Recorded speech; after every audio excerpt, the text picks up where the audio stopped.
24 hours is too short for us, but waiting for 1 minute for a green light is way too long. Let's talk a bit about traffic. Who invented traffic rules, when, and why?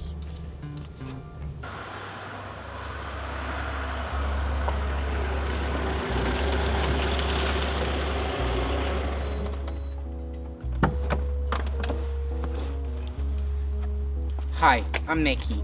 Welcome to Zeroplex. Let's start with the basics. And basics in history usually means the beginning. So probably the first used traffic signs were Romans. Obviously, they weren't made of metal and didn't shine in the night, but they showed direction to Rome and distance from it. They didn't have too many laws. They sent a runner ahead to hold up traffic at the other end of the street until the chariot has passed through. And they didn't drive in downtown during the daylight. That's it.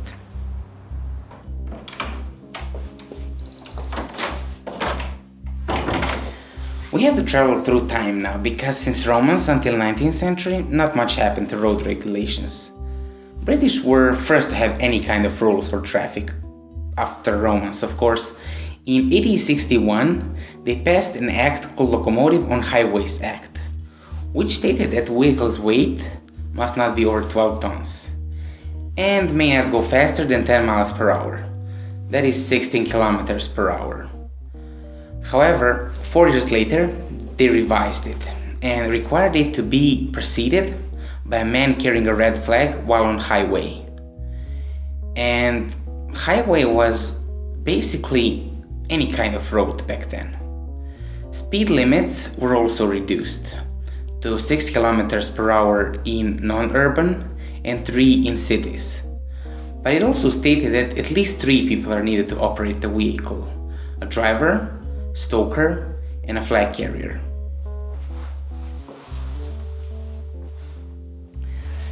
The next big change in traffic happened on 1909, as the first International Convention on Road and Automobile Traffic was agreed upon in Paris. Since then, different countries had different laws. Even cities had their own laws, and they were specific for types of vehicles. So it was very confusing for the drivers. Many conventions followed, and all recommended that all countries should have equal traffic signs and rules. They also agreed that traffic signs should not contain any written instructions or information, since these could not be understood by foreigners and illiterate. And many drivers were illiterate back then.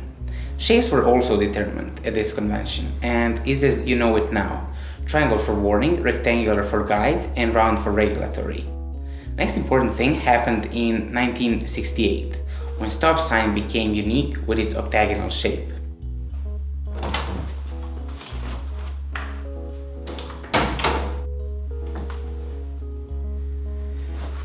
Of course, you noticed I never mentioned traffic lights, because I decided to dedicate a bit more time to them.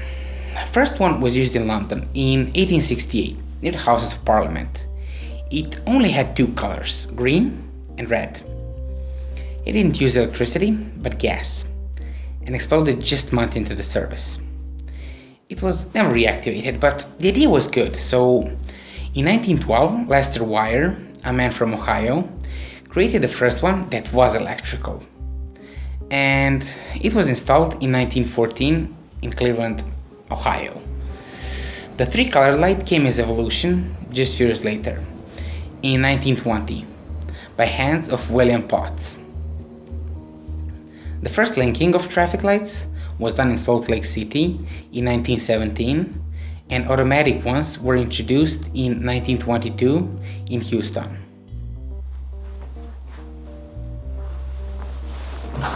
As you might have noticed, I was driving on the right side of the road, with the steering wheel on the left side, like all the normal people, That is not true. We actually got it wrong. Some studies suggest that Romans used to keep to the left, because they were mostly right-handed and used right hand to defend from criminals who could attack them along the way. And British took it from them. However, Napoleon didn't like it, and even though the exact reason of switching is unknown, some say he didn't want to keep the rules English set and others say he was left-handed and he found it much easier to defend with his left hand, since he was exposed on that side by keeping to the right. There are a few researches showing that driving on the left side is also safer, since people tend to be right-handed and right-eye dominant. Driving on the left allows dominant eye to focus on oncoming traffic and keeps the dominant hand on the steering wheel, even when shifting gears in a car with a manual transmission. Traffic rules are fairly new, and I believe many improvements are possible, but we just have to evolve to them. One day we'll have flying cars, so heavy traffic might not be a problem anymore. Since then, we'll have to wait a bit more and be patient, because we still have time. And I'll talk more about it in my next video.